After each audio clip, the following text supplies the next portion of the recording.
Esses dias eu terminei e fiquei com aquela pulga atrás da orelha, se tinha deixado gravando ou não, que eu sempre esqueço de iniciar.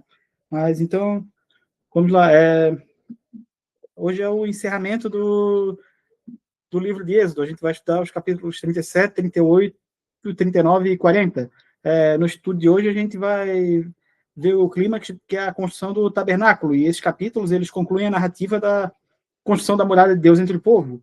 O povo obedeceu fielmente a todas as instruções de Deus e a obra foi concluída no modelo divino. Tudo foi ungido, consagrado, lembrando que o serviço a Deus só é santo quando feito sob a unção do Espírito.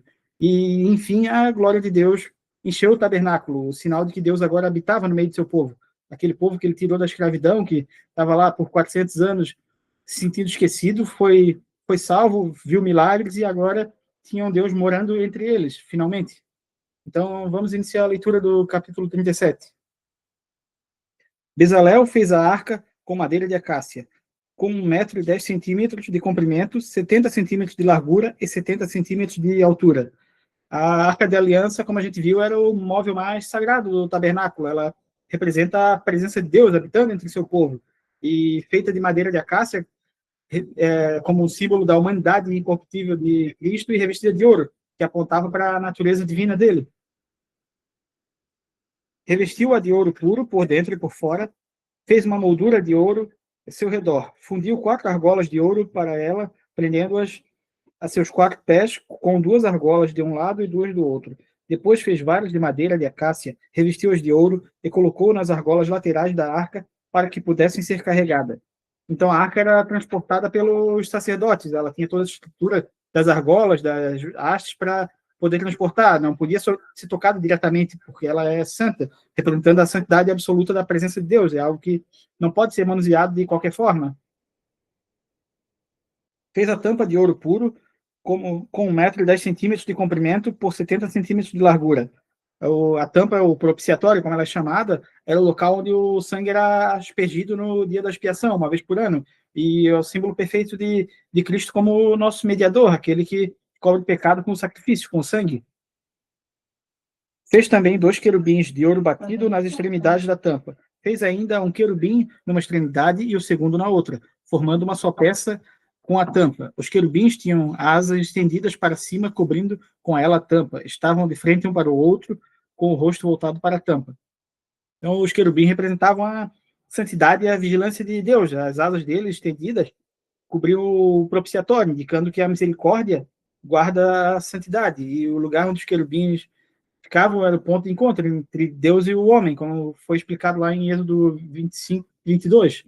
Na tradição judaica é dito que esses querubins se moviam milagrosamente, eles se mexiam, inclinando-se para dentro quando Israel obedecia às leis de Deus e se afastando para trás quando havia rebeldia, quando havia transgressão. E o Midrash Rabbah, que é um livro judaico, no capítulo 51:8, também diz que quando Israel fez o bezerro de ouro, se afastou da presença, mas quando Bezalel fez a arca, a presença de Deus retornou. Fez a mesa com madeira de acácia, com 90 centímetros de comprimento, 45 centímetros de largura e 70 centímetros de altura. Aqui é a mesa dos pães da propiciação, ela era revestida, representava a provisão e a constante de Deus, e sobre ela era colocado 12 pães, um para cada uma das 12 tribos, mostrando que Deus sustenta espiritualmente todo o seu povo, não esquece de ninguém. Revestiu-a de ouro puro e fez uma moldura de ouro ao seu redor. Fez também ao seu redor uma borda com a largura de 4 dedos e uma moldura de ouro para essa borda. Fundiu 4 argolas de ouro na mesa e prendeu-as nos 4 cantos onde estavam seus 4 pés. As argolas foram presas próximas da borda para que sustentassem as varas usadas para carregar a mesa. Fez as varas para carregar a mesa de madeira de acácia revestida de ouro. E de ouro puro fez os utensílios para a mesa, seus pratos, recipientes para incenso, as tigelas, as bacias para as quais derramaram as ofertas de bebidas. Então, tudo era feito de ouro puro, indicando que a comunhão com Deus é algo precioso, é algo sagrado. E os utensílios serviam para o serviço contínuo, lembrando que Deus é servido com ordem e santidade. Então, o melhor para Deus, o ouro, o mais valioso no serviço a Deus. Fez o candelabro de ouro puro batido, o pedestal, a haste, as taças, as flores, os botões formavam com ele uma só peça. 6 braços saíam do candelabro, 3 para um lado e 3 para o outro. O candelabro, que a gente conhece como menorá, é uma das imagens mais belas do tabernáculo. Ele era uma peça só de ouro puro com 7 lâmpadas, o símbolo da luz de Deus, o Espírito Santo e a revelação de Deus. Havia 3 taças com formato de flor de amêndoa num dos lados, cada uma com um botão de flor, e 3 taças do formato de flor de amêndoa no braço seguinte, cada uma com um botão de flor. Assim era com os 6 braços que saem do candelabro. Na haste do candelabro havia 4 taças com formato de flor de amêndoa, cada uma com um botão de flor. Havia um botão debaixo de cada par dos 6 braços que saíam do candelabro. Os braços com seus botões formavam uma só peça, com o candelabro, tudo feito em ouro puro e batido. Então, a amêndoa ela é a primeira árvore a florescer em Israel, o símbolo da vida e vigilância. Lá em Jeremias, no primeiro capítulo, Jeremias 11:12, a primeira visão que ele tem, que Deus dá para ele, é de uma amendoeira, e assim o candelabro ele representa a luz e a vida que procedem de Deus.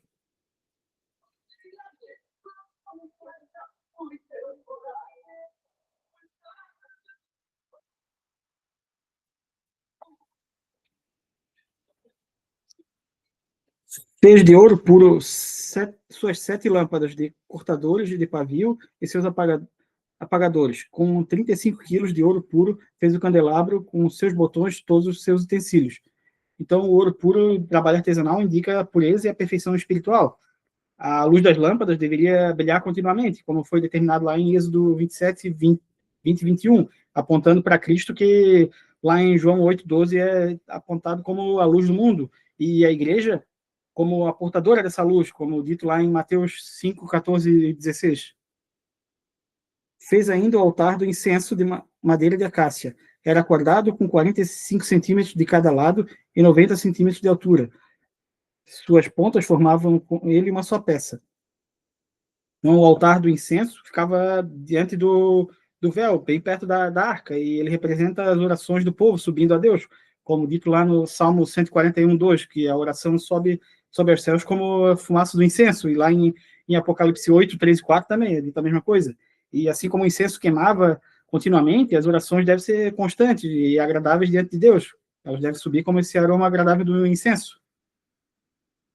Revestiu de ouro puro a parte superior, todos os lados e as pontas, e fez uma moldura de ouro ao seu redor. Fez também 2 argolas de ouro de cada lado do altar, abaixo da moldura para sustentar as varas utilizadas para carregá-lo, e usou madeira de acácia para fazer as varas e revesti-as de ouro. O ouro reforça o valor espiritual do altar. A oração é preciosa aos olhos de Deus, e as varas indicam essa mobilidade. A oração é o altar que a gente pode levar conosco onde a gente quiser. A oração, aonde a gente carrega esse altar da oração para onde a gente vai. Fez ainda o óleo sagrado para as unções e o incenso puro e aromático, obra de perfumista. Então, o óleo da unção ele simboliza o Espírito Santo, que consagra e separa. O incenso puro representa a adoração verdadeira, feita com reverência e pureza do coração. Bezalel ele é visto em toda essa lista de obra aqui não apenas como um artífice, como alguém habilidoso, mas como um adorador sensível à presença de Deus, alguém que combina a técnica com a unção. Ele consegue captar o espiritual ao manusear, ao produzir todos esses objetos. Tudo certo até aqui? Então vamos para o capítulo 38.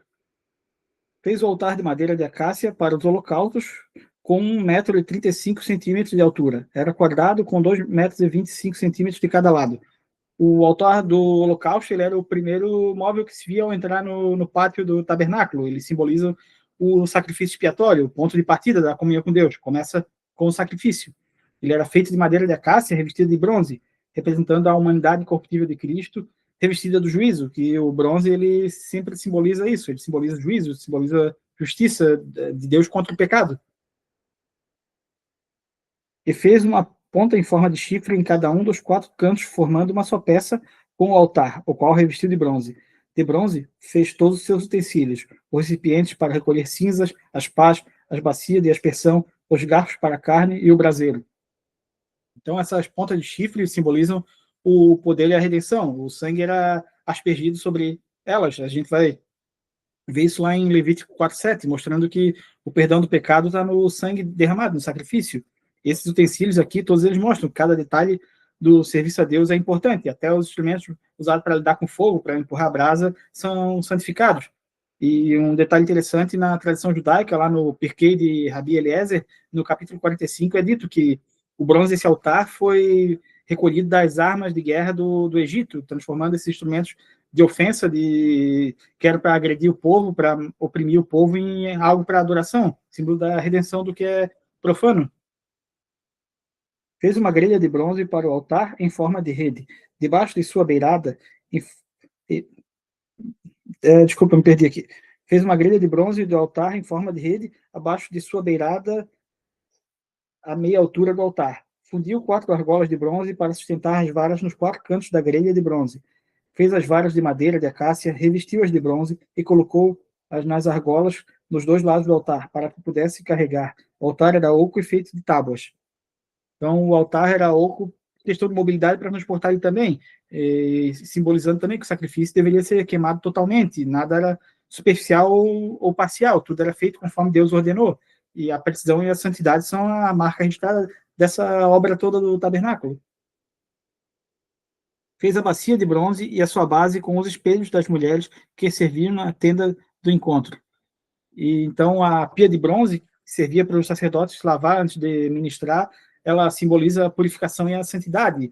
E é interessante a gente notar esse detalhe, que ela foi feita com os espelhos de bronze polido, que foram doados pelas mulheres piedosas que serviam na entrada do tabernáculo. Esses espelhos eram instrumentos de vaidade pessoal, e agora foram transformados também em símbolo de limpeza espiritual, uma imagem do arrependimento e da consagração, de deixar o que é superficial para abrir mão para o espiritual. E assim como o sacerdote também lavava a mão, os pés antes do serviço, a gente tem que trazer isso para a nossa vida. Nós também precisamos dessa purificação diária através da palavra de Deus, como dito lá em Efésios 5:26. Fez também o pátio. O lado sul tinha 45 metros de comprimento e cortinas externas de linho fino trançado, com 20 colunas e 20 bases de bronze. Os ganchos e as ligaduras das colunas eram de prata. O lado norte também tinha 45 metros de comprimento, com 20 colunas e 20 bases de bronze. Os ganchos e as ligaduras das colunas eram de prata. O lado ocidental, com suas cortinas externas, tinha 22 metros e meio de largura, com 10 colunas e 10 bases. Os ganchos e as ligaduras das colunas eram de prata. O lado oriental, que dá para o nascente, também tinha 22 metros e meio de largura. Então, o pátio era o espaço onde o povo se aproximava de Deus. As cortinas brancas de linho que tinha por fora representavam a santidade dessa presença que eles estavam prestes a contemplar. E a combinação do bronze e da prata falam do juízo e da redenção. O acesso a Deus é possível apenas mediante a expiação. Verso 14. Havia cortinas de 6 metros e 75 centímetros de comprimento num dos lados da entrada, com 3 colunas e 3 bases, e cortinas de 6 metros e 75 centímetros de comprimento no outro lado da entrada do pátio, também com 3 colunas e 3 bases. Todas as cortinas ao redor do pátio eram feitas de linho fino trançado. As bases das colunas eram de bronze, os ganchos e as ligaduras das colunas eram de prata e o topo das colunas era revestido de prata, de modo que todas as colunas do pátio tinham ligaduras de prata. Na entrada do pátio havia uma cortina de linho fino trançado e de fio de tecido azul, roxo e vermelho, obra do bordador. Tinha 9 metros de comprimento e se assemelhava às das cortinas do pátio, tinha 2 metros e 25 centímetros de altura, com 4 colunas e 4 bases de bronze. Seus ganchos e ligaduras eram de prata e o topo das colunas também era revestido de prata. Todas as estacas da tenda do tabernáculo do pátio que o rodeavam eram de bronze. Então aqui a gente vê as cores dessa entrada, o azul, o púrpura e o vermelho, o azul, roxo e vermelho que apontam para Cristo nessas cortinas. O azul, lembrando que é para a origem celestial dele, o púrpura, a realeza, que só os reis se vestiam de roxo, que era um tecido extremamente caro e difícil de produzir, e o vermelho apontando para o sacrifício. A entrada do pátio, então, simbolizava Jesus como o único caminho até Deus, como dito lá em João 14,6, que ele é o único caminho, a verdade e a vida. Verso 21. Aqui a gente vai ver uma relação de materiais. Essa é a relação do material usado para o tabernáculo. O tabernáculo da aliança, registrada por ordem de Moisés pelos levitas, sob direção de Itamar, filho de Arão, o sacerdote. Então aqui a gente vê que que a organização e a transparência na administração da obra é muito importante. Nada era feito de forma desorganizada, tudo registrado, contabilizado, supervisionado. O serviço a Deus, como a gente vê aqui, deve ser feito com integridade, seriedade e responsabilidade. Nada deve ser feito de qualquer jeito. Bezalel, filho de Uri, neto de Ur, da tribo de Judá, fez tudo o que o Senhor tinha ordenado a Moisés. Com ele estava Oliabe, filho de Aizamaque, da tribo de Dan, artesão e projetista, e também bordador de linho fino e de fios de tecido azul, roxo e vermelho. Então, mais uma vez, a Escritura está destacando o papel desses artesãos ungidos. O Espírito Santo não apenas inspira os profetas, mas também capacita trabalhadores, artistas, serviços manuais, toda habilidade, todo trabalho usado em favor de Deus é santo, é consagrado. O peso da prata recebida dos que foram contados no recenseamento da comunidade foi superior a 3,5 toneladas, com base no peso padrão do santuário. 6 gramas para cada um dos recenseados, isso é, para 603.550 homens, de 20 anos de idade para cima. As 3,5 toneladas de prata foram usadas para fundir as bases do santuário e do véu. 100 bases feitas das 3,5 toneladas, 35 quilos para cada base. 20 quilos e 300 gramas foram usados para fazer os ganchos para a coluna, para revestir a parte superior da coluna e fazer as suas ligaduras. O peso do bronze da oferta movida foi de 2,5 toneladas, que utilizou para fazer a base da entrada da tenda do encontro, o altar de bronze, a sua grelha e todos os seus utensílios, as bases do pátio ao redor e da sua entrada, todas as estacas do tabernáculo e o pátio em derredor. Então, a contabilidade exata mostra aqui que Deus valoriza a fidelidade na boa administração. Ele abençoa quem é fiel e administra bem. Cada material, cada metal aqui tinha um propósito específico, refletindo a ordem e a perfeição do plano de Deus. E a transparência no uso dessas ofertas mostra que a obra de Deus deve ser conduzida com honestidade e zelo. O registro mostra que Deus valoriza cada coisa que foi feita aqui, e o Espírito Santo capacita não apenas os pregadores, como a gente vê, mas também os artesãos, os músicos, administradores e servidores. Todos são parte da obra, todos fazem parte do corpo de Cristo, da igreja. O cuidado no detalhe financeiro também mostra espiritualidade e responsabilidade, elas caminham juntas. Tudo certo até aqui?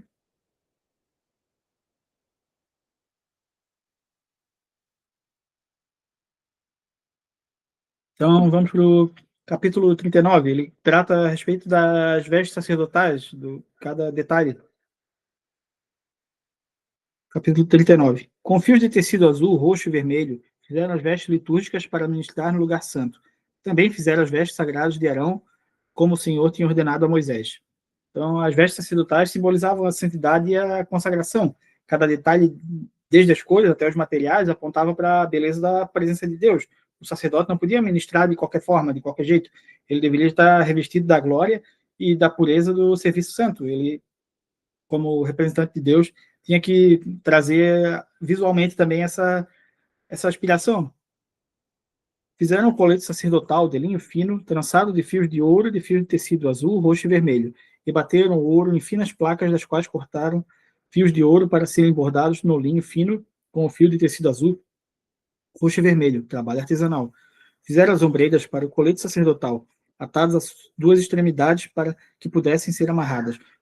O cinturão do colete, o ele preso, foram feitos da mesma peça. O cinturão também foi feito de linho fino trançado de fios de ouro e de fios de tecido azul, roxo e vermelho, como o Senhor tinha ordenado a Moisés. Prenderam as pedras de ônix em filagranas de ouro e nelas gravaram o nome dos filhos de Israel, como um lapidador grava o selo. Então, as costuraram nas ombrilhas do colete sacerdotal com pedras memoriais para os filhos de Israel, como o Senhor tinha ordenado a Moisés. Então, o colete sacerdotal, que é chamado de éfode, era a veste principal do sacerdote. As duas pedras de ônix eram gravadas no nome das 12 tribos de Israel e colocadas no ombro. O sacerdote carregava o nome do povo sobre o ombro, diante de Deus. Ele carregava essa responsabilidade. Isso prefigura Cristo, nosso sumo sacerdote, que carrega o nosso peso do nosso pecado, nossa responsabilidade no ombro dele.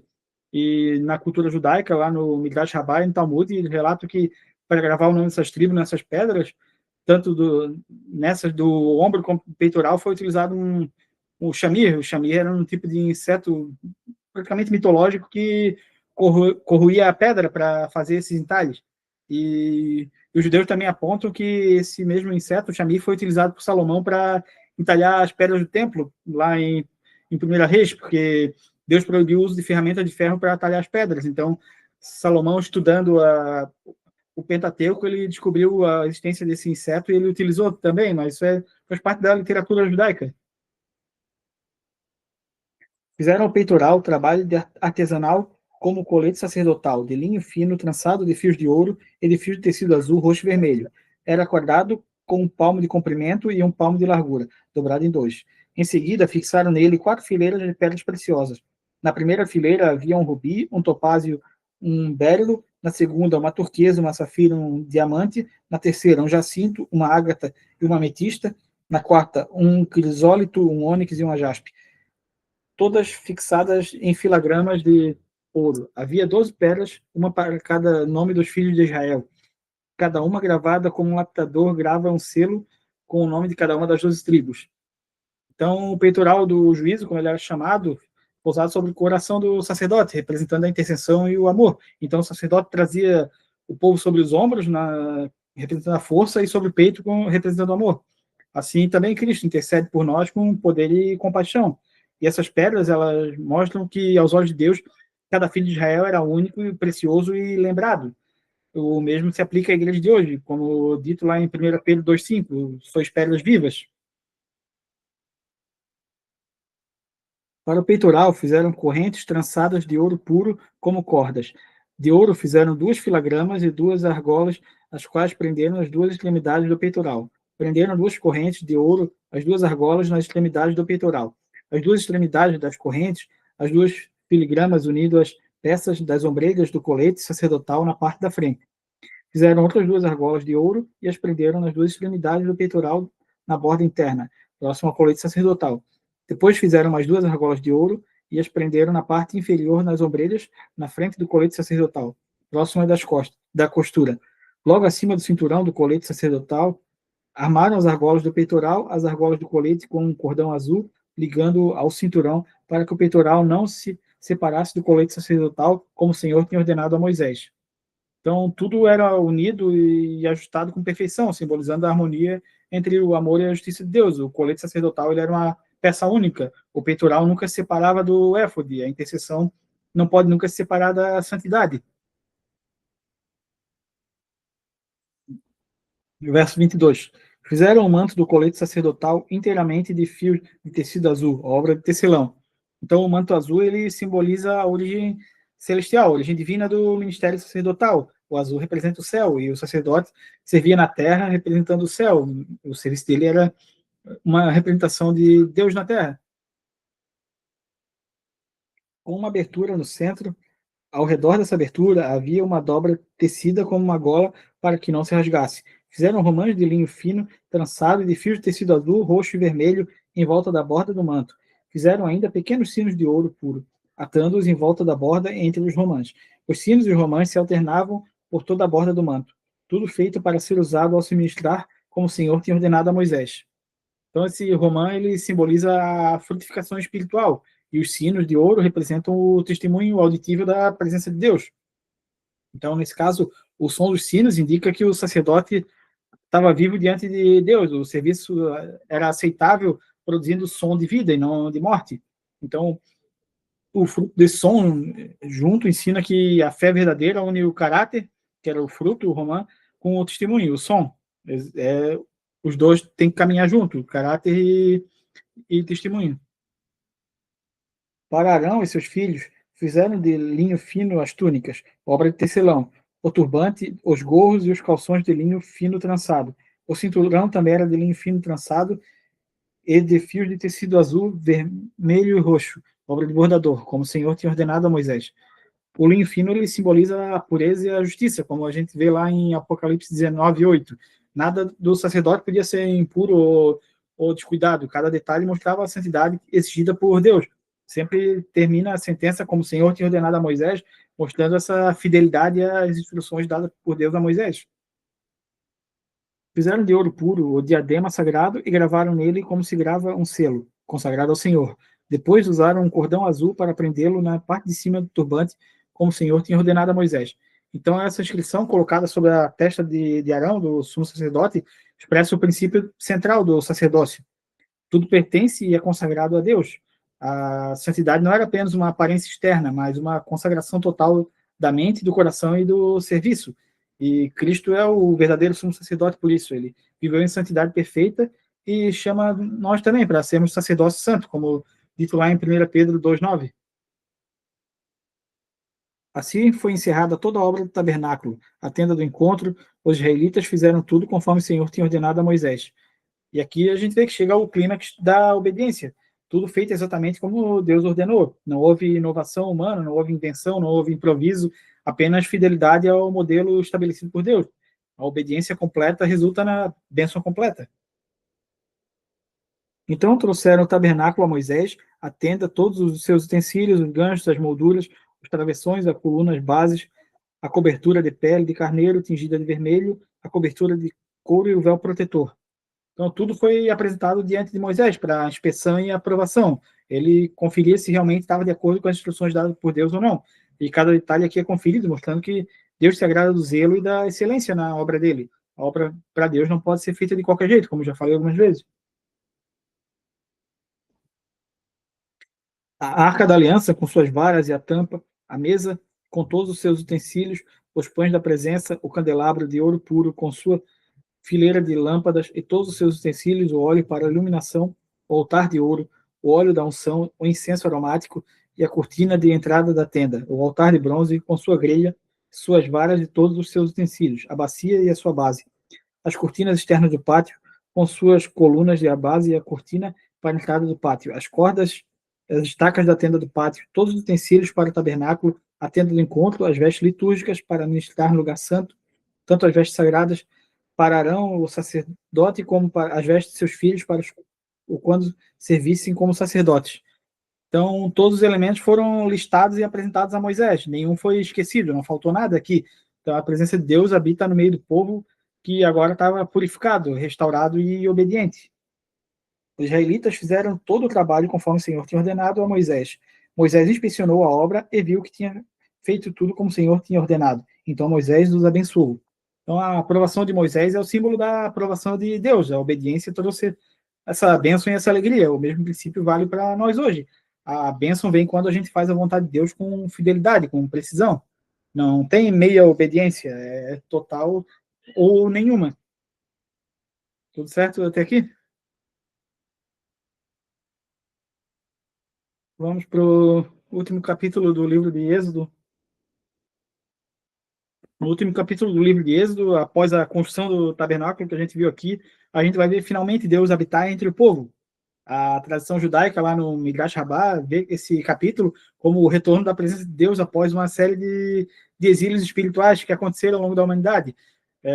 Tem uma citação deles que diz que o Shekinah havia se retirado 7 vezes, e de Adão até Abraão, agora no tabernáculo ele desceu novamente para habitar entre os homens. E eles listaram esses 7 exílios que seriam após o pecado de Adão, após o homicídio de Caim, após a corrupção nos dias de Enos, após o dilúvio, após a Torre de Babel, após Sodoma e agora no Egito.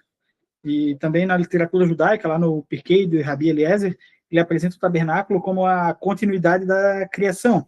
E diz que assim como Deus contemplou a criação no 7º dia, assim Moisés também contemplou o tabernáculo no 7º mês. E quando o tabernáculo foi erguido, o mundo foi renovado, porque a luz da presença de Deus habitou novamente na terra. Então, vamos à leitura do último capítulo. Disse o Senhor a Moisés: arme o tabernáculo, a tenda do encontro, no 1º dia do 1º mês. Então, Deus estabelece o tempo e o modo para erguer o tabernáculo. Não poderia ser em qualquer momento. O 1º dia do 1º mês, marcando um novo começo. O povo começa o ano com Deus habitando entre eles. E essa presença de Deus inaugura um novo ciclo espiritual, cheio de graça e propósito na vida de Israel. Coloque nele a arca da aliança e proteja-a com o véu. Traga a mesa e arrume sobre ela tudo o que lhe pertence. Depois traga o candelabro e coloque as suas lâmpadas. Põe o altar de ouro para o incenso diante da arca da aliança e coloque a cortina na entrada do tabernáculo. Coloque o altar do holocausto em frente à entrada do tabernáculo da tenda do encontro. Põe a bacia entre a tenda do encontro e o altar e encha de água. arme ao seu redor o pátio e coloque a cortina na entrada do pátio. Então, aqui, Deus instrui detalhadamente a colocação de cada móvel. A arca da aliança e o véu, primeiro, depois a mesa e o candelabro, o altar do incenso, o altar do holocausto, a pia, e tudo, como a gente vê, começa de dentro para fora, do Santo dos Santos até o pátio. Assim também é a vida espiritual. A verdadeira santidade começa no interior, começa de dentro e depois vai se manifestando externamente.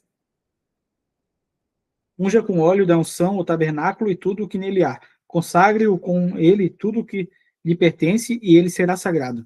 Depois unja o altar do holocausto e todos os seus utensílios, consagre o altar, e ele será santíssimo. Unja também a bacia com a sua base e consagre-a. Então, a unção com óleo consagra todos esses utensílios para uso exclusivo da obra de Deus. O óleo ele representa o Espírito Santo, que separa, purifica e capacita. Nada poderia ser usado a serviço de Deus sem essa unção. A presença do Espírito Santo é o que torna algo santo. Fora isso, seriam meros objetos. Tragarão os seus filhos à entrada da tenda do encontro, e mande-os lavar-se. Vista depois Arão com as vestes sagradas, e unja-o e consagre-o, para que me sirva como sacerdote. Traga os filhos dele, e vista-os com as túnicas. Unja-os como você ungiu o pai deles, para que me sirvam como sacerdotes. A unção deles será um sacerdócio perpétuo, geração após geração. Então, a consagração dos sacerdotes, ela representa essa transmissão da unção. Aquele que serve no altar deve ser lavado, vestido e ungido. A purificação reveste o poder. E o ministério ele só é legítimo quando é precedido dessa santificação. Moisés fez tudo conforme o Senhor lhe tinha ordenado. Então, essa é a frase-chave aqui ao longo desses capítulos, a obediência total. O segredo da manifestação e da glória de Deus é isso, é fazer tudo conforme ele ordena. Assim, o tabernáculo foi armado no primeiro dia do primeiro mês do segundo ano. Moisés armou o tabernáculo, colocou as bases em seus lugares, armou as molduras, colocou as vigas, levantou as colunas e depois estendeu a tenda sobre o tabernáculo e colocou a cobertura sobre ela, como o Senhor tinha ordenado. Colocou também as tábuas da aliança na arca, fixou nela as varas e pôs sobre elas a tampa. Em seguida, trouxe a arca para dentro do tabernáculo e pendurou o véu protetor, cobrindo a arca da aliança, como o Senhor tinha ordenado. Então, o texto aqui ele descreve cuidadosamente o processo de montagem. Cada peça, cada detalhe foi colocado com ordem e precisão e reverência. Deus é um Deus de detalhes e o povo deveria agir com zelo e cuidado ao montar o tabernáculo. Moisés colocou a mesa na tenda do encontro do lado norte do tabernáculo, do lado de fora do véu, e sobre ela colocou os pães da presença diante do Senhor, como o Senhor tinha ordenado. Pôs o candelabro na tenda do encontro, em frente à mesa do lado sul do tabernáculo, e colocou as lâmpadas diante do Senhor, como o Senhor tinha ordenado. Depois também pôs o altar de ouro na tenda do encontro, diante do véu, e nele queimou incenso aromático, como o Senhor tinha ordenado. Então, Moisés segue a ordem divina, do santo ao santíssimo. Os móveis agora são usados para a função sagrada, agora é para valer. A adoração começou de verdade a partir daqui. E tudo que antes era apenas material, agora ganha significado espiritual pela obediência e por essa unção que foram recebendo. Pôs também a cortina à entrada do tabernáculo. Montou o altar de holocausto na entrada do tabernáculo, a tenda do encontro, e sobre ela ele ofereceu holocaustos e oferta de cereal, como o Senhor tinha ordenado. Colocou a bacia entre a tenda do encontro e o altar, encheu-a de água. Moisés, Arão e os filhos deste usaram para lavar as mãos e os pés. Sempre que entravam na tenda do encontro, se aproximavam do altar, eles se lavavam como o Senhor tinha ordenado a Moisés. Então, antes de ministrar, o sacerdote se lavava, um símbolo da pureza necessária para esse serviço, para esse ministério. Nada é mais importante do que servir de mãos e corações limpos diante de Deus. Finalmente, Moisés armou o pátio ao redor do tabernáculo e colocou a cortina na entrada do pátio. Assim, Moisés terminou a obra. Então, essa frase encerra a construção. O povo esperou, trabalhou, ofertou e agora tudo estava pronto para o momento supremo, a glória de Deus descer. Então a nuvem cobriu a tenda do encontro e a glória do Senhor encheu o tabernáculo. Esse é o verdadeiro clímax do livro de Êxodo. Depois da libertação, da lei, agora a construção, Deus finalmente habita entre eles. A nuvem representa a presença visível de Deus, o mesmo sinal que guiou Israel durante a jornada no deserto.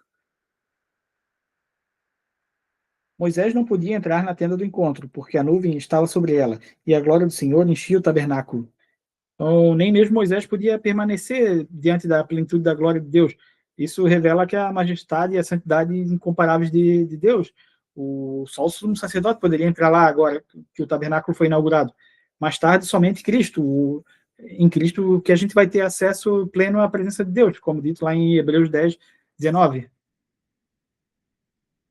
Sempre que a nuvem se erguia sobre o tabernáculo, os israelitas seguiam viagem, mas se a nuvem não se erguia, eles não prosseguiam. Só partiam no dia em que ela se erguia. De dia a nuvem do Senhor ficava sobre o tabernáculo, e de noite havia fogo na nuvem, à vista de toda a nação de Israel e em todas as viagens. Então a presença de Deus não era só estática, ela guiava o povo a cada passo, o momento deles permanecerem e o momento deles viajarem. E a nuvem de fogo representa a direção e a proteção e a companhia constante de Deus agora. Israel não se movia sem o sinal, sem o indicativo de Deus, a dependência total da presença dele. E a gente vê o livro de Êxodo terminar como começou, com Deus revelando a presença dele. No início ele se revelou a Moisés na sarça ardente, e agora a glória dele habita entre todo o povo, de uma forma visível a todos. E Êxodo não termina apenas com a libertação, mas com a habitação.